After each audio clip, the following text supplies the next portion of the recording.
Hi guys, welcome back to నా చిన్ని life stories. ఈరోజు పొద్దున్నే లేవగానే ఏం చేయాలో అర్థం కాలేదు. అందుకే నా ఫ్రెండ్కి కాల్ చేశా. తనుండి చార్మినార్ వెళ్దామంది. సర్లే చేసేదేముంది, ఖాళీయే కదా అని చెప్పేసి జీయమని ఆటో బుక్ చేసుకొని చార్మినార్ వెళ్ళిపోయాం. అక్కడికి వెళ్ళంగానే ఫస్ట్ నిమ్రా కేఫ్ అండ్ బేకరీలో ఉన్న చాయ్ అండ్ బన్ మస్కా తిన్నాం. తిన్న బన్ మస్కా అరగాలంటే తిరగాలి కదా, అందుకే సరదాగా చార్మినార్ తిరగడం స్టార్ట్ చేసాం. చార్మినార్ అంటే ఇంకా షాపింగ్కి, బ్యాంగిల్స్కి ఫేమస్.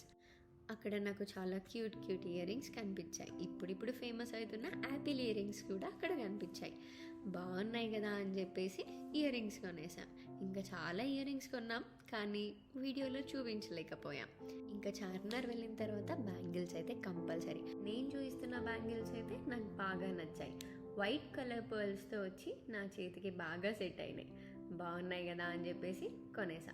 చార్మినార్ వెళ్ళిన ప్రతిసారి అనిపిస్తుంది అక్కడున్న డ్రెస్సెస్ అన్నీ కొంటే ఎంత బాగుండు అని చెప్పేసి. అక్కడ ఒక స్టాల్లో మాత్రం డ్రెస్సెస్ అన్నీ చాలా బాగుండే. ఏ డ్రెస్ కొందామా అని చూసి ఒక్క డ్రెస్ సెలెక్ట్ చేసాం. డ్రెస్ కోసం అంకుల్తో చాలాసేపు బేరమాడాం. అయినా మేము చెప్పిన రేట్కి ఇవ్వము అనేసరికి రిటర్న్ వచ్చేసాం. డ్రెస్ పైన షాపింగ్ చేసే ఇంట్రెస్ట్ మాత్రం పోలేదు. ఇంకాస్త ముందుకి రాగానే అక్కడ స్వెటర్స్లా ఉన్న జాకెట్స్ కనిపించాయి. ఊరుకుంటామా, అన్నీ తీసి చూసాం.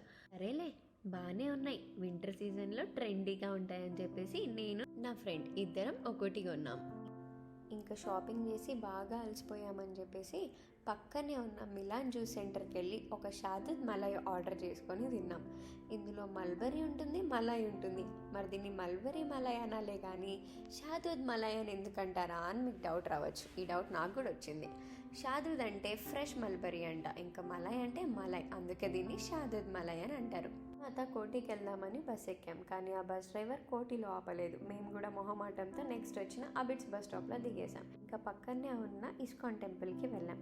అక్కడ రాధాకృష్ణులను, కృష్ణ బలరామ సుభద్రాదేవిని చూసి మనసు ఎంతో హాయిగా అనిపించింది.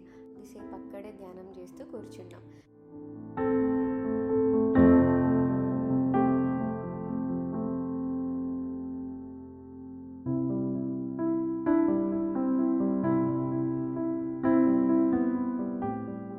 తర్వాత కొన్ని ఫొటోస్ తీసుకొని ప్రసాదం తిని రిటర్న్ మా ఇంటికి మెట్రోలో వచ్చాం. నెక్స్ట్ డే ఏం చేసామో చూడాలంటే wait for part 2. Please like, share and subscribe to నా చిన్ని లైఫ్ స్టోరీస్.